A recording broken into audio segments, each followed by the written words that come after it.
So the second programming paradigm is object-oriented paradigm. So object-oriented paradigm has evolved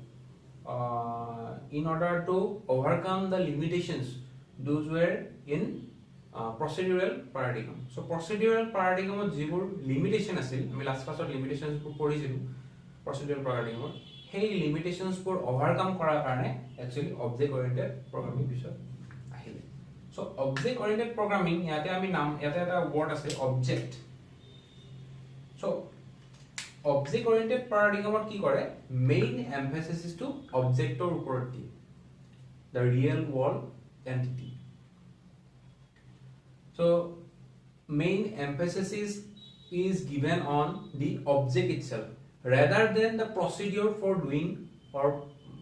a task or performing a operation. Eta task ta perform kora jitu way the algorithm to upor gurutto nidi main gurutto to ki har upor die object to upor die karon object to hoise we can say the data itself. The main emphasis is given on object means data. So ami data r upor gurutto dim in case of object oriented programming মানে procedure ৰ ওপৰত আমি গুৰুত্ব প্ৰথমতে আমি নিদিও আমি main গুৰুত্বটো দিম অবজেক্টৰ ওপৰত সো এই কাৰণে এটো কি বুলি কয় অবজেক্ট ওৰিয়েন্টেড প্যাৰাডিগ্ৰাম বুলি কয় সো অবজেক্ট এটা অবজেক্টটো কি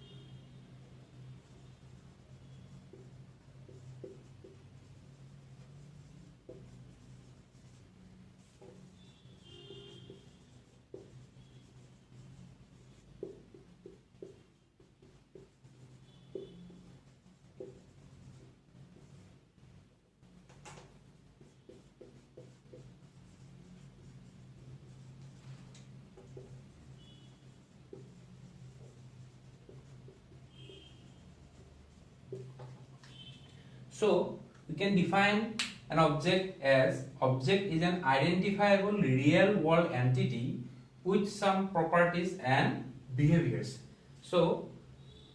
an object is a real world entity which have some existence in the real world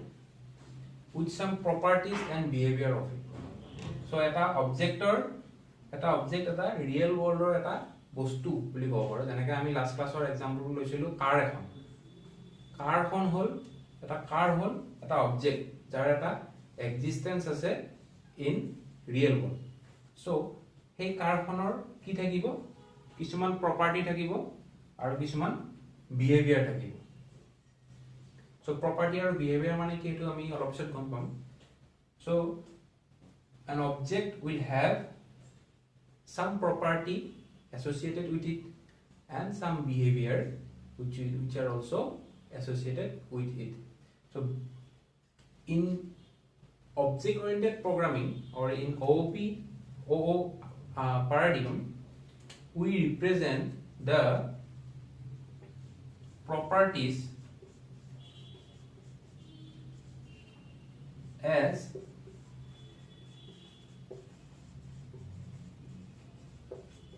data members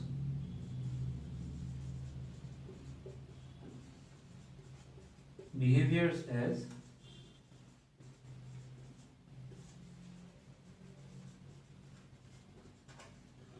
member functions. So যেটো অবজেক্টৰ মই কলো যে অবজেক্ট এটাৰ কিছুমান প্ৰপাৰ্টি থাকে আৰু কিছুমান বিহেভিয়াৰ থাকে প্ৰগ্ৰামিংৰ ক্ষেত্ৰত অবজেক্ট ওৰিয়েন্টেড প্ৰগ্ৰামিংৰ কনটেক্সটত যদি কবলৈ যাও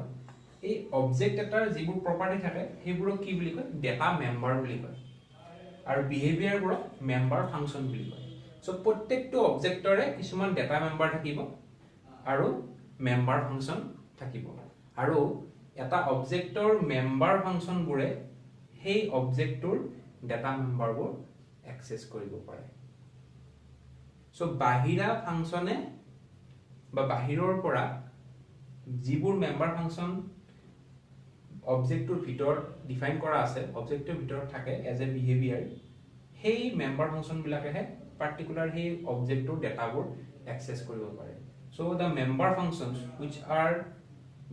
bind with an object are allowed to access the data members which are declared in the object itself. Say an example যদি আমি কবলৈ যাও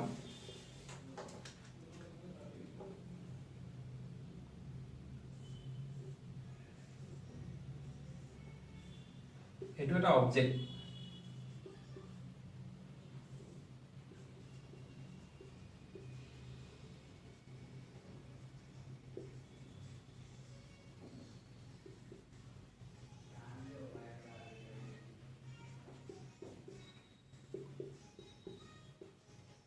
সে এটো এটা অবজেক্ট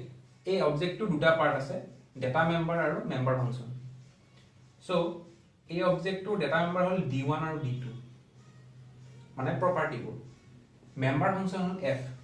এই মেম্বাৰ ফাংচন f টোই d1 আৰু d2 এক্সেছ কৰিব পাৰিব বা এই ডেটা মেম্বাৰ কেইটাৰ ওপৰত প্ৰসেস কৰিব পাৰিব সো এটা সিম্পল এক্সাম্পল আমি যদি এতিয়া এই অবজেক্টটো এটা ৰিয়েল ওয়ার্ল্ড এন্টিটি মই কি এক্সাম্পল দিছিলো সে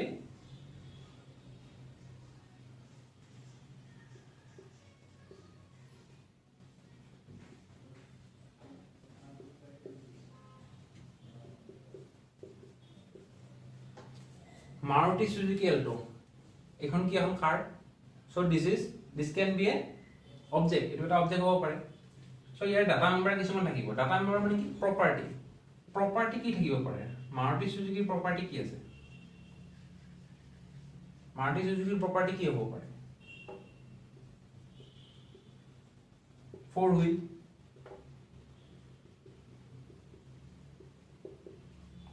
one steering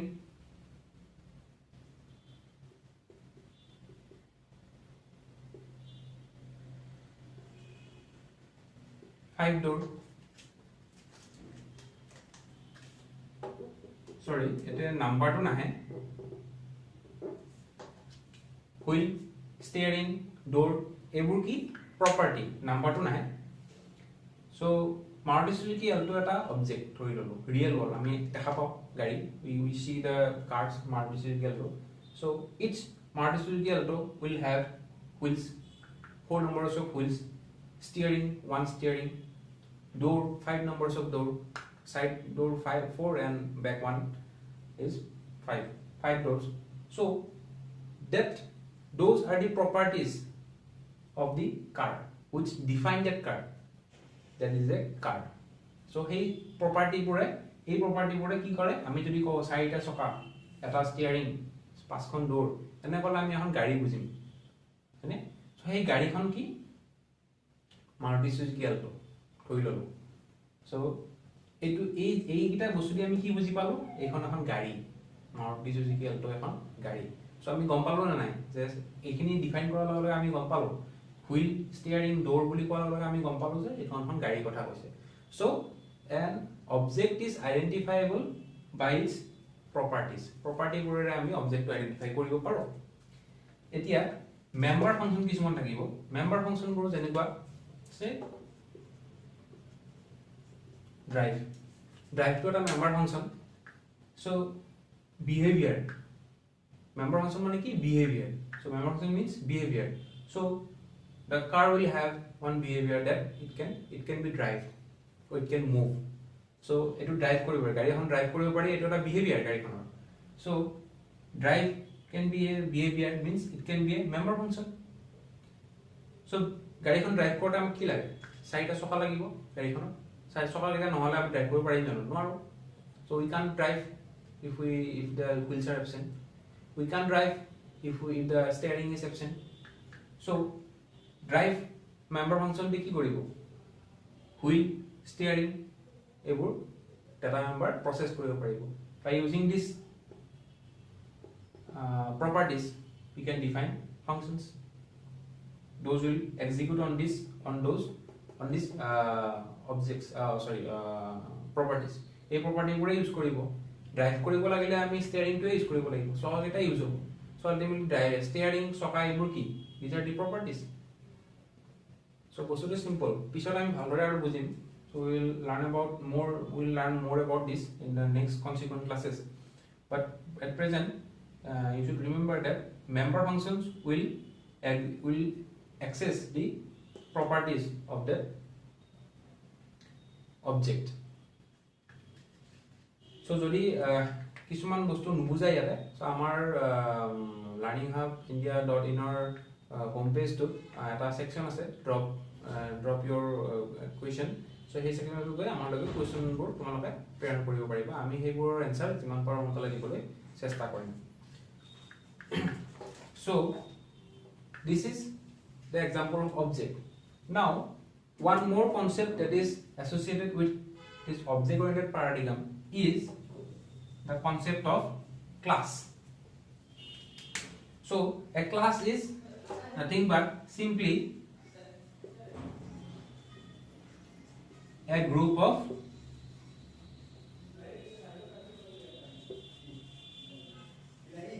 related objects a group of related objects so a class is a group of related objects so eta relate thoka mane eke typeor etu ami related boli nidi same kind or object or jituni ki ami jodi group kori diba ta hetu ami ki boli kom class boli kom etia ami Maruti Suzuki Alto বা বেলেগ এটা object ললো সে Hyundai Ion সে Hyundai i10 so হেবুৰু কি এখন গাড়ী so প্ৰত্যেকটোৰে কি থাকিব মেম্বাৰ ফাংচন থাকিব আৰু ডাটা মেম্বাৰ থাকিব সো এই গোটেইখিনি যদি আমি এটা গ্ৰুপ কৰি দিও সেই গ্ৰুপটো কি বুলি ক'ব ক্লাছ বুলি ক'ব so in this example what can be the class so the class will be the car itself so a class is a group of same objects so etia ami eta example lo car or example to lo say Maruti Suzuki Alto Hyundai i10 এনেকে কাৰ কিছুমান আছে মই দুখন গাড়ীৰ example লৈছো সে these are objects আমি এইবোৰ অবজেক্ট বুলি ললো ইহতৰ কমন প্ৰপাৰ্টি বোৰ কি থাকিব দুইখনৰে গাড়ীৰে কি থাকিব হুইল থাকিব স্টিয়াৰিং থাকিব ডোৰছ থাকিব এটসেট্ৰা আৰু বেলেগ বেলেগ কিছুমান property থাকিব that can represent a car or object car these cars so we can combine these objects into a group and that group is